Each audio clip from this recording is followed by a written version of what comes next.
इधर सब कोई बिहार की पॉलिटिक्स में बिजी है और उधर प्रधानमंत्री नरेंद्र मोदी का अलग ही लेवल पर खेल चल रहा है। जब से खुलासा हुआ है कि चीन और पाकिस्तान चोरी छुपे न्यूक्लियर टेस्ट कर रहे हैं, तब से ये बातें हो रही है कि अगर चीन और पाकिस्तान अपने अपने एटम बम का टेस्ट कर रहे हैं तो फिर नरेंद्र मोदी के सामने तो एक नया चैलेंज आ गया।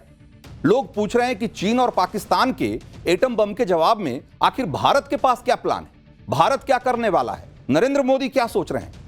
तो अब जो खबरें आ रही है उसके मुताबिक चीन और पाकिस्तान के जवाब में भारत में कुछ ऐसा हो रहा है जिसे देखकर दुनिया के होश उड़ जाए।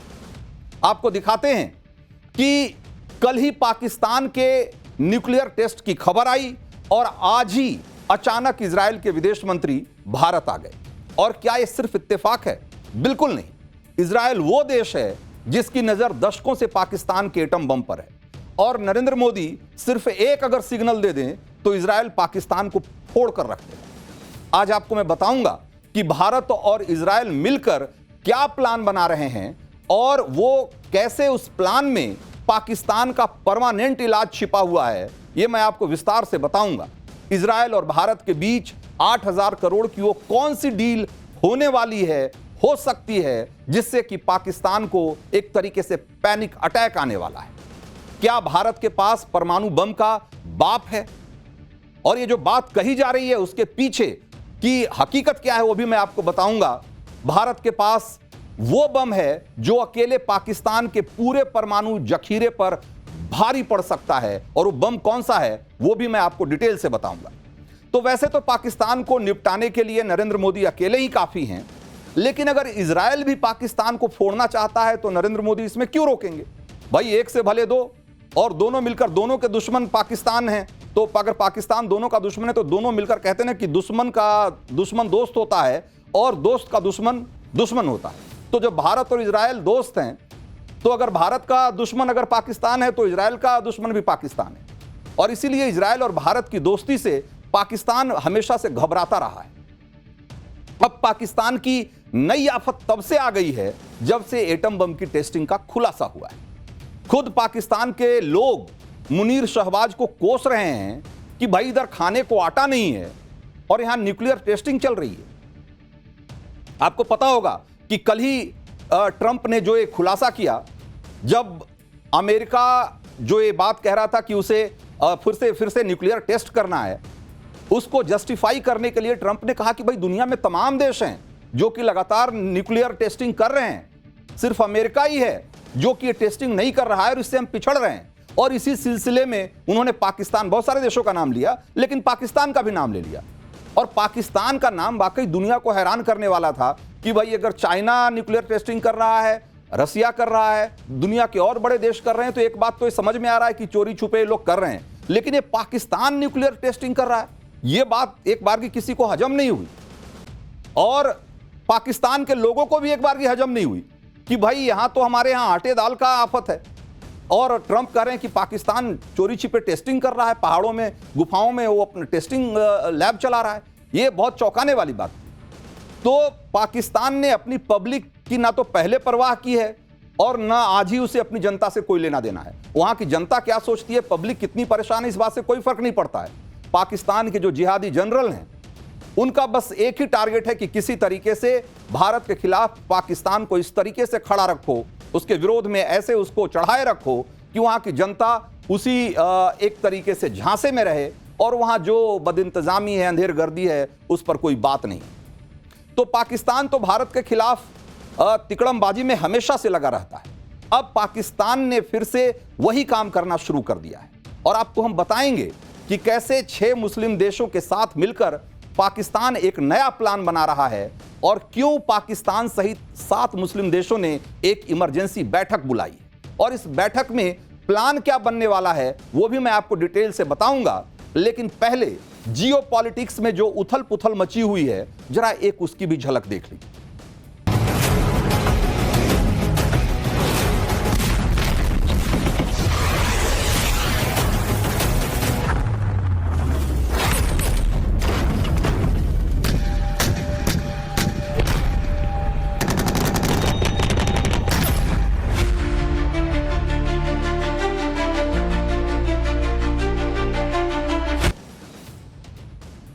भारत और इजराइल की नई डील और पाकिस्तान के नए डर का चैप्टर मैं खोलूं, उससे पहले आपको आज की सबसे धाकड़ तस्वीर दिखा देता हूं। आप देखिए, इस तस्वीर को गौर से देखिए, आपका सीना गर्व से भर जाएगा। और देखिए, भारतीय सेना की जो पूरी ड्रोन आर्मी आपको दिख रही है, एक साथ हजारों ड्रोन रखे हुए हैं। और कैसे कैसे ड्रोन हैं उसमें? स्वार्म ड्रोन्स हैं, कामिकाजे ड्रोन्स हैं। कामिकाजे ड्रोन्स एक तरीके के सुसाइड वाले ड्रोन होते हैं जो जाते हैं और अपने टारगेट पे ही गिर कर उसको ध्वस्त कर देते हैं। खुद तो ध्वस्त होते हैं लेकिन टारगेट को भी ध्वस्त कर देते हैं। इसी तरीके से एंटी ड्रोन सिस्टम भी है, जो कि दुश्मन के जो ड्रोन आ रहे होते हैं उसको नाकाम करने के लिए एंटी ड्रोन सिस्टम डिप्लॉय किया जाता है। तो ये जो आप देख रहे हैं हजारों की संख्या में जो पूरा एक तरीके से भारत की ड्रोन आर्मी है। ड्रोन आर्मी ऐसी जिसने कि ऑपरेशन सिंदूर में पाकिस्तान के एक तरीके से मतलब नाको चने चबवाना जिसको कहते हैं, वो वाली हालत कर दी थी। और वो कैसे वो हालत हुई होगी, आप इस तस्वीर को देख के अंदाजा लगा सकते हैं। ये तस्वीरें अंबाला की है और जहां सेना प्रमुख जनरल उपेंद्र द्विवेदी ने सेना की स्ट्राइक कॉर्प्स की क्षमताओं का जायजा लिया और उसमें कैसे कैसे ड्रोन दिखाई दिए। एक वानगी मैं आपको दिखा रहा हूं। आप सोचिए कि एक जगह अंबाला में जब इतनी बड़ी संख्या में ड्रोन दिखाई दे रहे हैं, तो भारत की जो ड्रोन क्षमता है, पूरी ताकत का आप आकलन करिए, अंदाजा लगाइए कि वो भारत कितना ताकतवर है आज की तारीख में ड्रोन वॉरफेयर में। तो सेना प्रमुख ने अलग अलग ड्रोन्स की ताकत को परखा भी इस एक्सरसाइज के दौरान, और ड्रोन हमले की पूरी तैयारी को उन्होंने एक तरीके से जांचा परखा। और एक साथ हजारों ड्रोन देखकर कोई भी दुश्मन एक तरीके से उसकी घिघी बंध जाए, ये वैसी तस्वीर है। और ये वो तस्वीर है जो कि हर भारतीय को गौरवान्वित कर रही है आज। तो ये तो सिर्फ ट्रेलर है, जैसा कि मैंने आपको बताया, ये तो सिर्फ एक अंबाला बेस की तस्वीर मैं दिखा रहा हूं। भारत की जो पूरी ड्रोन पावर है उसका अंदाजा सिर्फ आप इससे लगा सकते हैं। ये पूरी ताकत की नुमाइश नहीं है, ये उसका सिर्फ उसका एक ट्रेलर भर है, उसकी एक वानगी भर है। अभी आप आगे भी देखिए कि और भारत क्या क्या कर रहा है कि पाकिस्तान के एटम बम धरे के धरे रह जाएंगे। इजराइल के विदेश मंत्री भारत आए हुए और इस दौरे के बीच ही भारत और इजराइल के बीच एक बड़ी डिफेंस डील की भी चर्चा हो रही है। भारत और इजराइल के बीच 8,000 करोड़ की डिफेंस डील की खबर आ रही है और दावा यह किया जा रहा है कि इस डील से इजराइल भारतीय सेना की ताकत को, भारतीय वायुसेना की ताकत को और बढ़ाने वाला है। और कैसे बढ़ाने वाला है? तो इजराइल की जो कंपनी है वो भारत की 6 सेकेंड हैंड बोइंग कॉमर्शियल विमान को टैंकर एयरक्राफ्ट में बदल देगी। आप सोचिए कि जो कॉमर्शियल एयरक्राफ्ट है, उसको फ्रेट एयरक्राफ्ट है, उसको टैंकर एयरक्राफ्ट में बदलने का प्लान है। और क्यों ये इंपॉर्टेंट है, इसको समझिए। इस डील से सेना के फाइटर जेट्स अपने लॉन्ग रेंज मिशन पर बिना रुके हवा में ही फ्यूल भराकर उड़ान भर सकते हैं। आप कहते हैं ना कि मिड एयर रिफ्यूलिंग जिसको कहते हैं, कि यानी कि आसमान में उड़ने के दौरान ही जो फाइटर होते हैं उनको अगर फ्यूल की जरूरत होती है, उनका अगर ईंधन कम होने लगता है, तो हवा में ही एक एयर टैंकर आता है और उसमें फ्यूल भर देता है और वो फिर वहीं से अपने मिशन की ओर निकल जाता है। यानी कि उसको बार बार एयर बेस लौट करके फ्यूल लेकर के तेल भरा कर फिर वापस मिशन पे नहीं जाना पड़ता, वो हवा में ही ये काम हो जाता है। और ये किसी भी देश की जो एयर पार है, जो उसकी वायुसेना की क्षमता है, उसको कई गुना बढ़ा देती है। और ये स्ट्रेटजिकली बहुत ही इंपॉर्टेंट क्षमता है, बहुत ही महत्वपूर्ण क्षमता है, जो कि जिस भी देश के पास होता है उसकी वायुसेना के लिए एक तरीके से बहुत ही ताकतवर प्लान के तौर पे इसको देखा जाता है।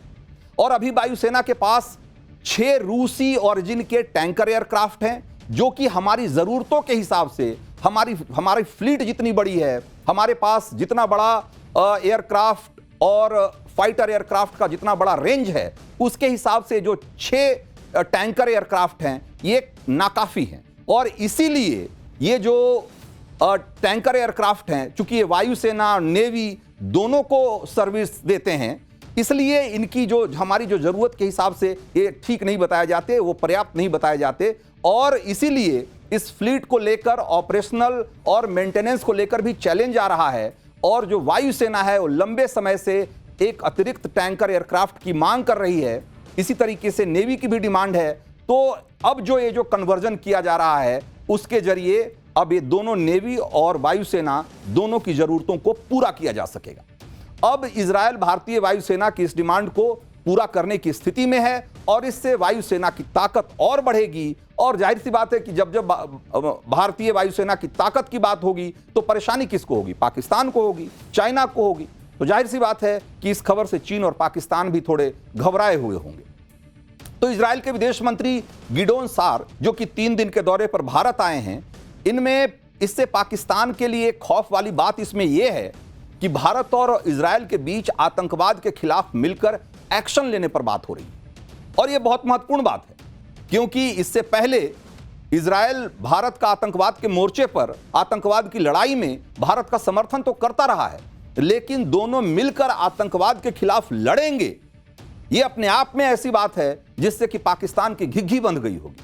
भारत के विदेश मंत्री एस जयशंकर ने आज इजरायल के विदेश मंत्री के साथ द्विपक्षीय वार्ता की और इस बैठक में विदेश मंत्री जयशंकर ने इस बात पर जोर दिया कि इजरायल और भारत मिलकर आतंकवाद के खिलाफ एक वैश्विक लड़ाई लड़ें। सुनिए कि इजरायल के विदेश मंत्री के साथ मुलाकात में एस जयशंकर ने क्या कहा और फिर आपको मैं बताऊंगा कि इजरायल के विदेश मंत्री ने पीएम मोदी और भारत के लिए ऐसा क्या कहा कि अमेरिकी राष्ट्रपति ट्रंप और मुनीर को भी एक बार की झटका लग गया होगा। India and Israel have a strategic partnership, and particularly in our case, the term has a real meaning. We have stood together in testing times, and we have created a relationship with a very high degree of trust and of reliability. Our two nations face a particular challenge from terrorism. It is essential that we work towards ensuring a global approach of zero tolerance towards terrorism in all its forms and manifestations. India supports the Gaza peace plan and hopes that it paves the way for a durable and lasting solution. तो सोचिए कि ये सब तब हो रहा है जब पाकिस्तान के बारे में कहा जा रहा है कि वो अपने एटम बम पर चोरी छुपे काम कर रहा है, और इसी बीच भारत और इजरायल ने खुल्लम खुल्ला ऐलान कर दिया है कि आतंकवाद के खिलाफ वो दोनों देश मिलकर काम करेंगे। आतंकवाद को लेकर भारत और इजरायल की सोच एक तरीके से जीरो टॉलरेंस वाली है। भारत के साथ साथ इजरायल भी पाकिस्तान को अपना दुश्मन मानता है और आतंकियों को पनाह देने वाले देशों में से उसे गिनता है।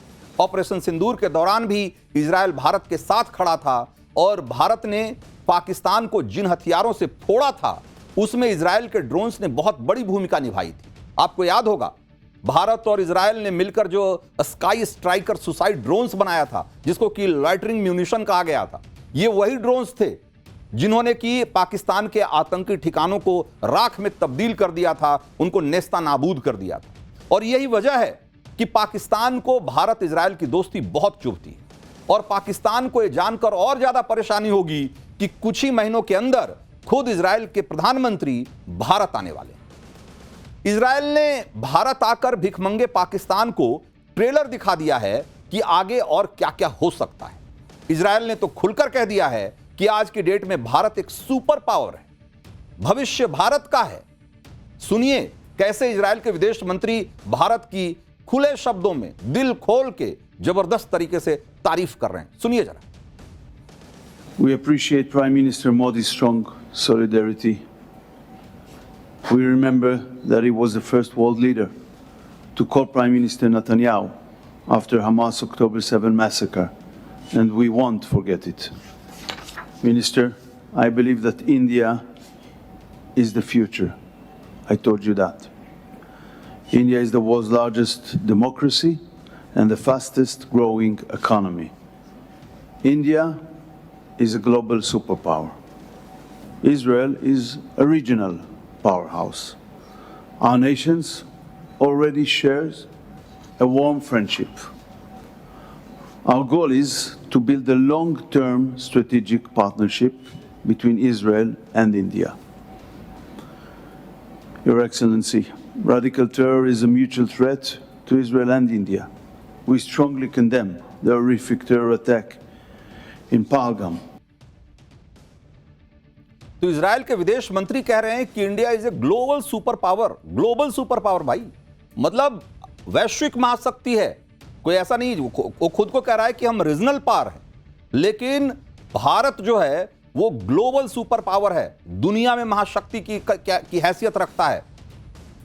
सोचिए, भारत और इजराइल की इस दोस्ती और इस तरह की केमिस्ट्री देखकर पाकिस्तान कितने खौफ में होगा। और इसकी एक बड़ी वजह यह भी है कि दशकों पहले भारत और इजराइल ने एक सीक्रेट प्लान बनाया था, और वो प्लान अगर अंजाम तक पहुंच जाता तो न पाकिस्तान होता और न पाकिस्तान के एटम बम बचते। इसकी भी हिस्ट्री आज आपको बता देता हूं। तो 80 के दशक में कहा जाता है कि जब इंदिरा गांधी प्रधानमंत्री थी तब इजराइल ने पाकिस्तान के परमाणु ठिकाने पर हमला करने का पूरा प्लान बना लिया था। और तब ये पता चल चुका था कि पाकिस्तान इस्लामाबाद के पास कहूटा में परमाणु हथियार बनाने की कोशिश कर रहा है। और जैसा कि पाकिस्तान कहता रहा है कि उसका जो परमाणु बम है वो इस्लामिक बम है। और इस बात से जाहिर सी बात है इजराइल को बहुत दिक्कत है, क्योंकि उसे मालूम है कि अगर किसी तरीके से उस बम का इस्तेमाल अगर इस्लामिक देशों के प्रभाव में आकर पाकिस्तान ने इजराइल के खिलाफ कर दिया तो इजराइल की, तो जैसा कि आप जानते हैं, बहुत छोटा सा देश है, बहुत छोटी सी आबादी है, तो एक परमाणु बम में पूरा वजूद खत्म हो सकता है इजराइल का।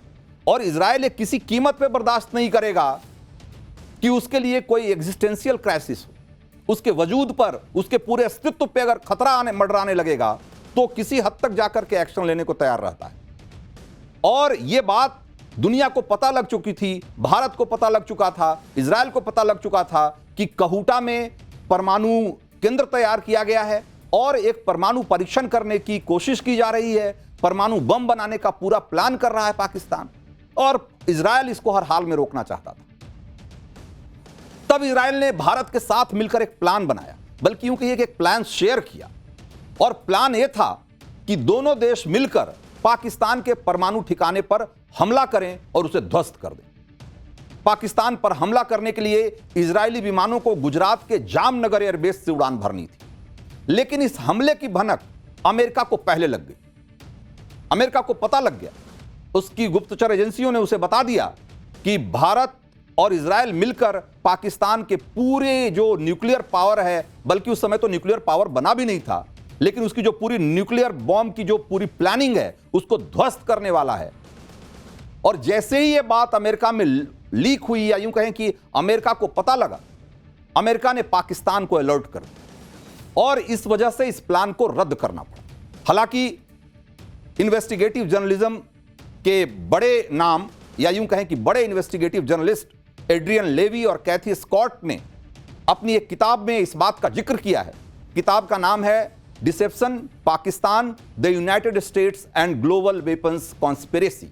इस किताब में यह दावा किया गया कि तत्कालीन प्रधानमंत्री इंदिरा गांधी ने शुरुआत में पाकिस्तान पर हमले की मंजूरी तो दी थी, लेकिन बाद में अंतर्राष्ट्रीय दबाव और देश के आंतरिक हालात को देखते हुए इंदिरा गांधी इस प्लान से पीछे हट गई थी। तो ये ऐसा कहा जा रहा है कि अमेरिका ने और दूसरे देशों ने इस बात के लिए भारत पर दबाव बनाया कि वो पाकिस्तान पर, इजराइल के साथ मिलकर पाकिस्तान पर हमले की जो पूरी प्लानिंग है उसको अंजाम तक नहीं ले जाए।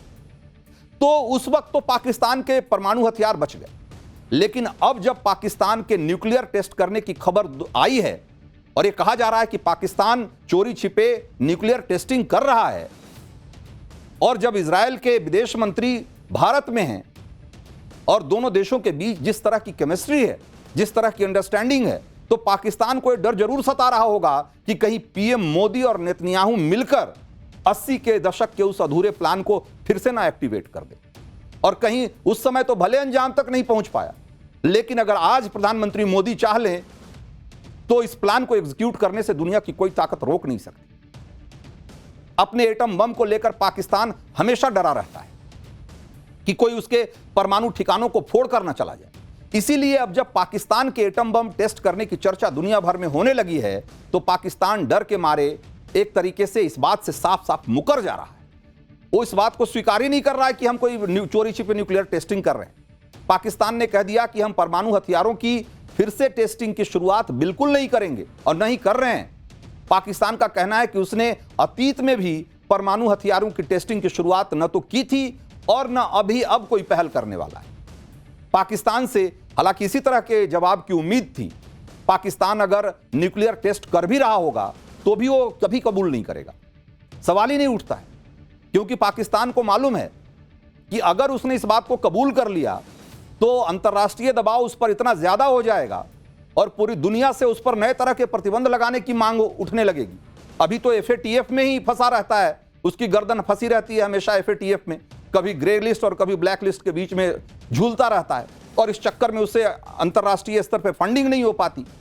पैसे को मोहताज पाकिस्तान, जहां पर कि आटे चावल का भी इंतजाम नहीं है जिसके लोगों के पास खाने के लिए, अगर उस पर और नए तरह के आर्थिक प्रतिबंध लगा दिए गए तो सोचिए उसकी स्थिति और क्या होगी। इसलिए वो किसी भी कीमत पे इस बात को स्वीकार नहीं करेगा कि वो किसी तरह की न्यूक्लियर टेस्टिंग कर रहा है। लेकिन जब से ट्रंप का बयान आया है पाकिस्तान में खलबली मची हुई, वहां सवाल उठाए जा रहे हैं कि एक तो मुल्क भीख मांग कर चल रहा है और ऐसे में न्यूक्लियर टेस्ट करने के पैसे कहां से आ रहे हैं भाई।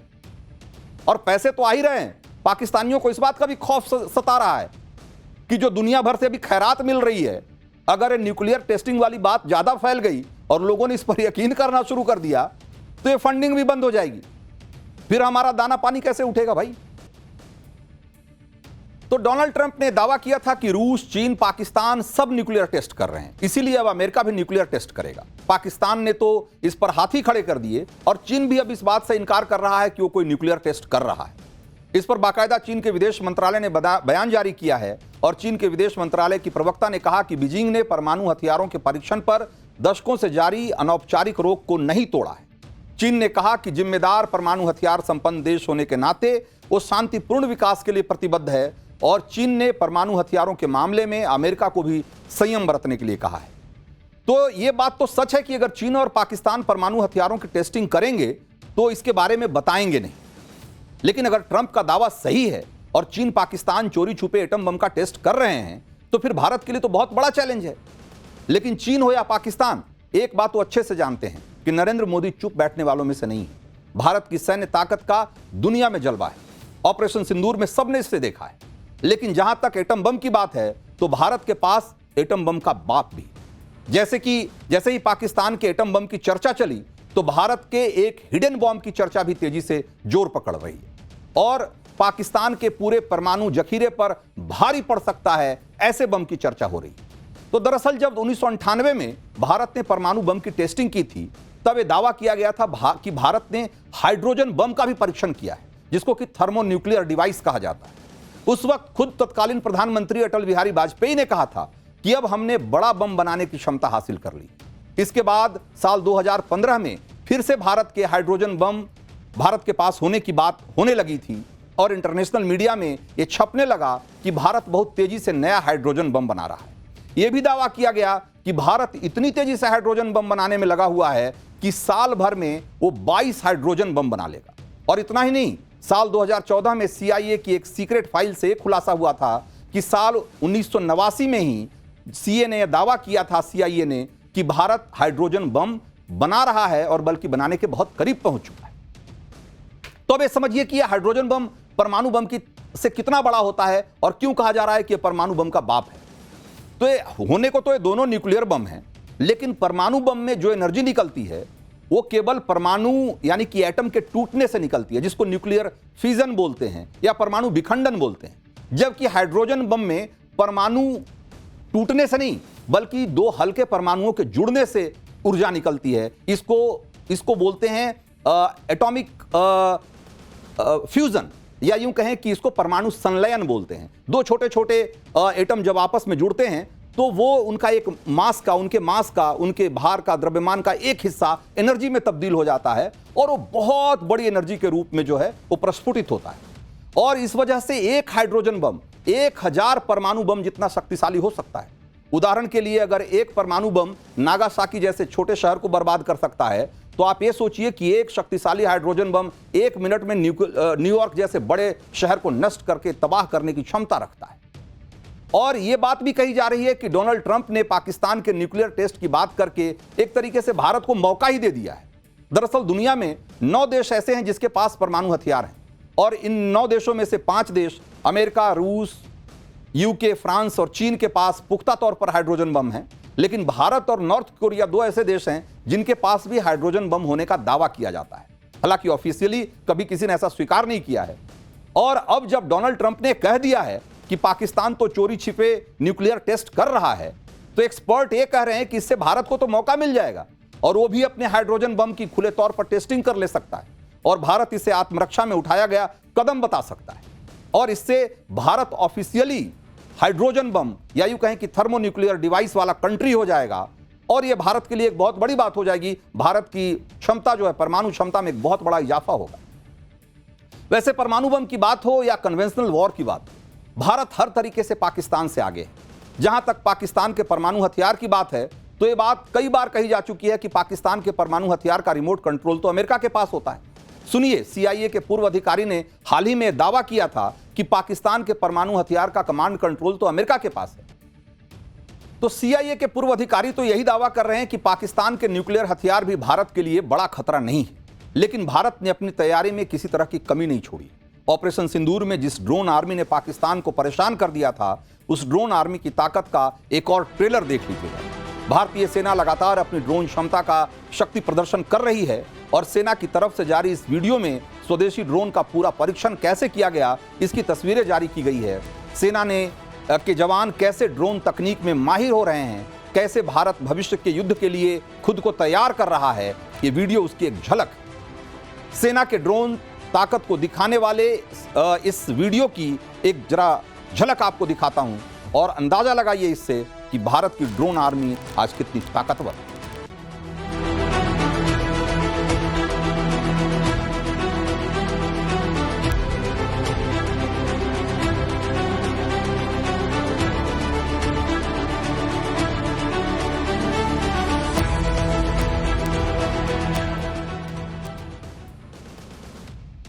तो इधर भारत अपनी सैन्य तैयारियों को नेक्स्ट लेवल पर ले जा रहा है और उधर पाकिस्तान अलग ही तिकड़म में लगा।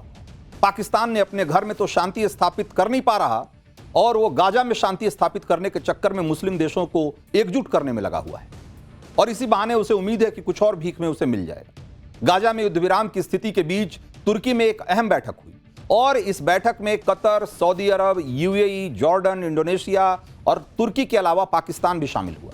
इस्तांबुल में हुई इस बैठक में गाजा में स्थायी शांति स्थापित करने के लिए मुस्लिम देशों के साझा प्रयास पर चर्चा की गई। बैठक में मुख्य रूप से युद्ध विराम की निगरानी, मानवीय सहायता और सुरक्षा और गाजा में अंतर्राष्ट्रीय बल की संरचना जैसे मुद्दों पर बातचीत की गई। मुस्लिम देश होने के नाते ऐसी बैठकों में पाकिस्तान को बुला लिया जाता है या फिर यूं कहिए कि वो जबरन चला जाता है, लेकिन सबको पता है कि पाकिस्तान की कोई हैसियत नहीं। अंतर्राष्ट्रीय स्तर पर पाकिस्तान की साख बहुत पहले ही गिरी हुई है। ऊपर से पाकिस्तान अपने घर में मचे कलेश को ही संभाल नहीं पा रहा है, तो ऐसे में दुनिया में क्या ही शांति ला पाएगा। लेकिन फिर भी मुनीर के इशारे पर पाकिस्तान की सरकार ऐसे अंतर्राष्ट्रीय बैठकों में शिरकत कर रही है जिससे मुनीर ये माहौल बना सके कि मुस्लिम देशों में पाकिस्तान की भी कोई हैसियत है।